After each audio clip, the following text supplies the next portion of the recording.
اعوذ باللہ من الشیطان الرجیم، بسم اللہ الرحمن الرحیم۔ بصرہ کا ایک سردار ہمیشہ اداس اور غمگین رہتا تھا کہ کسی نے اس سے دریافت کیا کہ آخر اس پریشانی کا سبب کیا ہے۔ اس پر سردار نے جواب دیا کہ بات کہنے کی نہیں پر کہہ دیتا ہوں کہ مجھ سے ایک ولی اللہ کی خدمت میں کچھ بے ادبی ہو گئی تھی، اس لیے ڈرتا ہوں کہ قیامت کو اس کے مواخذے میں گرفتار نہ ہو جاؤں۔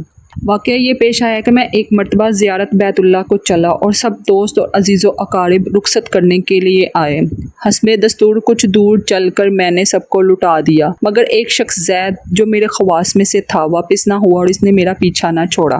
مجبور ہو کر میں نے اس کو جھڑک دیا کہ بیت اللہ کو جانا بھی کوئی آسان سمجھا ہے جو میرے پیچھے پیچھے چلے آ رہے ہو۔ میرے پیچھے پیچھے نہ آؤ اور میرے ساتھ نہ چلو، جس رستے سے تیرا جی چاہتا ہے چلا جا۔ کہنے لگے، اے آقا، کیا خدا اس پر قادر نہیں کہ تم کو زیادہ راہ جلد پہنچا دے اور مجھ کو بے یار و مددگار چھوڑ دے؟ یہ کہہ کر اس نے اپنی راہ لی اور میں اپنے رستے سے چلتا بنا۔ راستے بھر کہیں وہ مجھ کو نظر نہ آیا، واللہ عالم کہاں پوشیدہ ہو گیا۔ جب خدا کے فضل سے مناسک حج سے فارغ ہو کر میں مدینہ طیبہ کو چلا تو کیا دیکھتا ہوں کہ زید آ گیا ہے اور سلام کہہ کر میرے پاس بیٹھ گیا ہے۔ میں نے حیرت سے پوچھا، کیا حج کر کے آیا ہے؟ کہا ہاں۔ پھر میں نے تنزن کہا، حج کی سند بھی ملی ہے؟ تو کہنے لگا، کیسی سند؟ وہ کس کام آتی ہے؟ میں نے کہا، حج کرنے والے کو بیت اللہ میں غیب سے چٹھی آتی ہے جس میں لکھا ہوتا ہے فلاں بن فلاں حج کو آیا تھا اور اس کا حج قبول ہو گیا ہے، پھر اس سند کے ذریعے قبر اور حشر کے عذاب سے نجات ہوتی ہے۔ یہ سن کر زید روتا چلاتا بیت اللہ کو واپس چلا گیا۔ جب میں حضور اقدس صلی اللہ علیہ وسلم کی زیارت سے فارغ ہو کر لوٹا تو کیا دیکھتا ہوں کہ زید پھر آ گیا اور پھر سلام کے بعد ایک چٹھی اس نے میرے سامنے رکھ دی جو ایک نہایت عمدہ ریشمی کپڑے میں لپٹی ہوئی تھی، جس میں زید کے بارے میں عذاب قبر اور حشر سے نجات کے لیے لکھا ہوا تھا۔ یہ دیکھ کر میرے ہوش اڑ گئے۔ پھر ذرا سکون ہونے پر میں نے معلوم کیا کہ زید بتا تو اس کی حقیقت کیا ہے، آخر یہ معاملہ تیرے ساتھ کیسے پیش آیا ہے؟ تب اس نے بتایا کہ سنو بھائی، جب میں بیت اللہ پہنچا تو کعبہ حاجیوں سے بالکل خالی تھا۔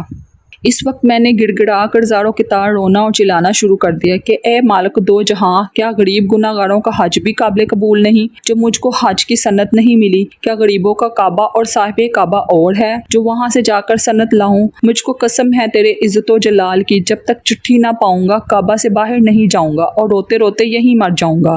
اچانک غیب سے آواز آئی کہ اے زید، نجات کی چٹھی لے اور جا اپنی راہ لے۔ پھر یہ چٹھی میرے ہاتھ میں آ گئی، اس کو لے کر میں چلا آیا۔ یہ سن کر میری حیرت کی انتہا نہ رہی کہ اللہ اکبر، ایک شخص کا یہ اعلیٰ مرتبہ ہے جس سے میں آج تک واقف نہ تھا۔